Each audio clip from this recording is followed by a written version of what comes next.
This is not the home of New Year, New Me. You'll find no ambitious resolutions here or specific goal setting. This is the home of reflection and gentle intention setting. I always find this time of year a really strange time to be kind of like going hard on the New Year, New Me vibes. It's winter. We should be resting. Nature right now is resting, it's healing, it's preparing for its big reveal in spring, and that's exactly what sort of vibes I want to bring to my intention setting for this coming calendar year. I think it's helpful to kind of like mark the turning of the year and take stock on what last year looked like and anything that I've learned and want to take forward, and also kind of think about what I want the year to look like as a whole. But my thoughts looking forward are very much going to be quiet intentions. So starting off with what I think I learned about myself as a reader last year. In 2024, I feel like I figured out what I consider to be beautiful writing. We might say that we consider something to be really beautifully written, but you and I might mean very different things by that. And I think for me, what I've learned is that I like very quiet, understated, simplistic writing. I find that to be very beautiful. So Anne Enright's The Wren, which I read at the start of the year and thought was an absolute banger, really cemented that train of thought for me, and that's a theme that I think grew throughout the year. The other thing that I've enjoyed this year is An Older Protagonist. Waiting for a Party by Vesna Main was in my top 10 books, and Claire, an older protagonist in that, in her 90s, is a character that I am never going to forget. Other things that I have enjoyed this year are wry and humorous social commentary, and also dystopian settings. That's another vibe that I think I want to lean more into in my future reading.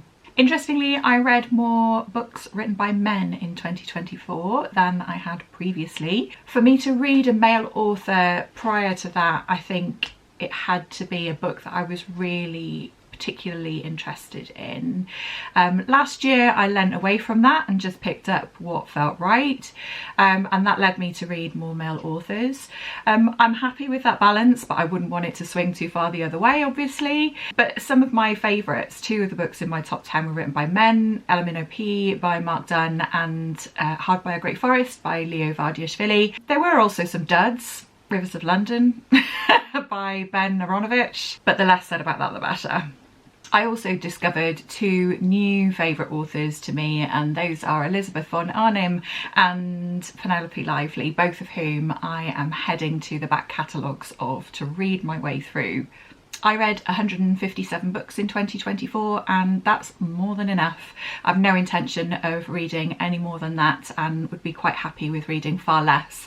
It's really interesting to see this year lots of people, especially over on Instagram but also here on BookTube, talking about actively setting intentions to read less this coming year in 2025, which I think is very interesting, and I really hope that that's indicative of a kind of turning of the tide against this sense of more is better, and you know, we must be productive, we must be doing more to kind of like be making a valuable contribution to the world. That's perhaps a whole other conversation, but yeah, I'm really happy to see that balance is kind of like a collective consciousness shifting in the book world. But also, same for me, numbers are certainly arbitrary. I am absolutely delighted to be able to read that much, and that hasn't always been so for me. I used to have a job where I worked 60-70 hours a week, term time, but in the holidays I was basically broken, and so read very little until a couple of years ago when I changed jobs to working 9 to 5. So in 2018 I read 8 books in total, and in 2021 I read 39 books in total, and I was still a reader, I still cared about books. So like I say, numbers are completely arbitrary. I'm able to read more because I've got more time, I've got more brain capacity, and I'm not fucking knackered. I think looking back, I struck a much better balance between reading backlist books and new releases last year. The year before that, I was mostly reading backlist books and then had constant FOMO that I was missing out on kind of current discussions and the zeitgeist and the buzz around the book world of things coming out as new. So last year I allowed myself to dip into more of the new releases just to kind of feel part of that discussion, but not to be swept up by it. And I'm really happy with the balance that I struck. So I'm going to try and maintain that going into 2025. I do love a reading challenge, and I participated in quite a few last year. I set out to complete the Savage Prompts, the Ben Reads Good reading challenge, Kayla's buzzword prompts, and a couple of others on Storygraph. There's a covers one that I've done for a couple of years, and there's a colours, like Reading the Rainbow one that I've done for a couple of years. I think that was too many for me last year, and what I ended up doing was kind of like looking back retrospectively through the books that I'd read and adding them to prompts instead of using the prompts to choose the books that I was reading. Having prompts and using challenges worked really well for me a couple of years ago when I was just starting to read more, and it really helped me to figure out what my reading tastes are, because I kind of didn't know. So it was great to use the prompts to try different things and see what worked for me and what didn't. I feel like I'm in a much better place in terms of understanding my reading tastes now, and I really want to lean into that looking forward.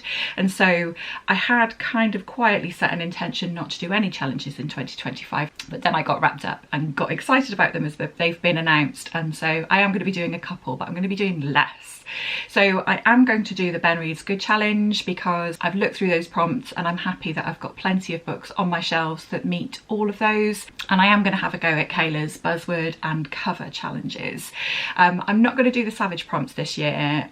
Sadly, they've been absolutely brilliant, as I say, for helping me discern my reading tastes previously, but they can be quite specific, and although they've tried to make them more universal this year, I have had a look through the prompts and I don't have many books on my shelves which would meet the current prompts, and I am trying to read from my shelf a bit more this year. More on that in a minute. So two really lovely things happened in 2024 at the start and at the end to explode my TBR.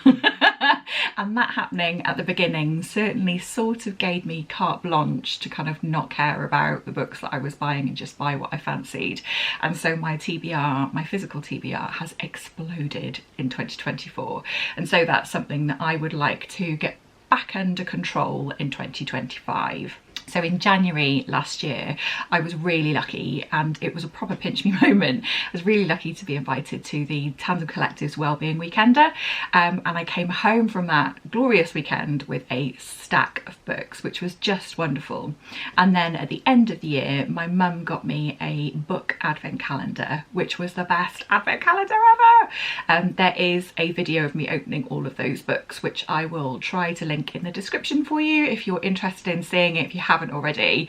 It wasn't that every day was a book, but I think most were, so I think it's around about 20 books that have been added to my TBR just from that advent calendar. And so currently I have 165 books on my physical TBR, so I would like to have fewer than that. I'm not somebody who's aiming for a 0 TBR at all. I like to have choice, but that's more than I would like at the moment, and so this year is going to be the year of reading what I own. Not entirely though. A total ban is not going to work for me. I'm not an all or nothing girly. I have to exist in all circumstances in that grey liminal space. And so what's worked for me before, and which I'll be reintroducing this year, is a sort of rule system about I have to read so many books from my backlist before I can buy new ones. So if I read one old book from my TBR, I can buy a new book. If I read 2 books from 2023, I can buy 1 new book, and if I read 3 books from 2024, I can buy a new book. So the idea is that there's greater reward for reading the older books, and it just keeps things in balance and makes sure that I'm reading more of what I own than I'm bringing in. The other thing that I am hoping to do this year is stay on top of my reviews. If any of you follow me on Instagram, I know some of you do, you will know that this year and last year, or basically the entire time that I have existed on Bookstagram, I have got to the end of the year and then had a ton of reviews that I want to post because I'm a completionist. I like to get all my reviews for that year out before the year ends so that the new year is a blank slate. And so what that's meant is that I've ended up with like 15 reviews to post across 2 days, and my Instagram account is alternated between a post of a review and a post of a picture of nature. So what that meant was that my Instagram followers got spammed with about 30 posts across a couple of days. So I would like to avoid that next year if at all possible, so I want to stay on top of reviews. Now what that looks like for me is tricky because I don't want to post reviews as soon as I finish the book. I take notes in a notes page on my phone, just for kind of like keywords and reflections.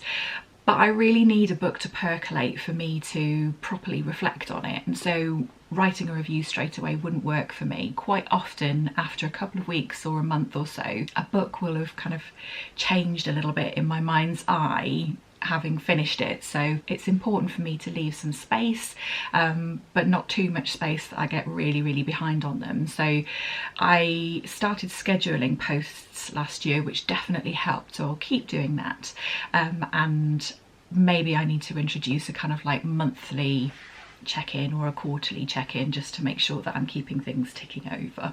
In terms of reading intentions, I want to lean into some of the themes that I've picked up on in what I like.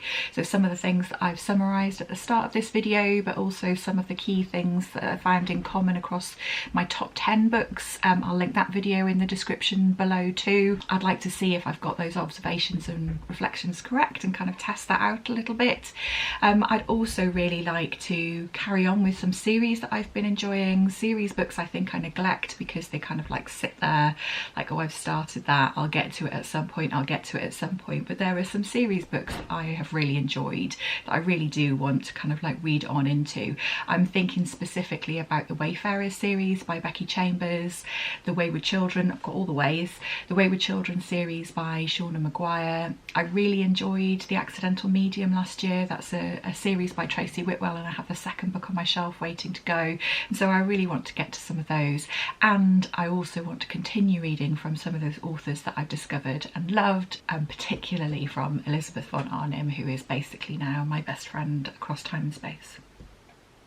I also want to dive more into Welsh literature this year.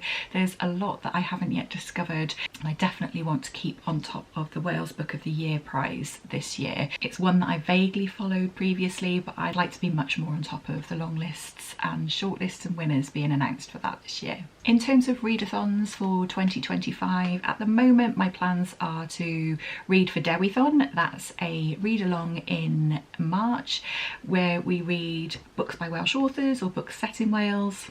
The other read along that I plan to take part in again this year is Shorty September. That's an absolute favourite.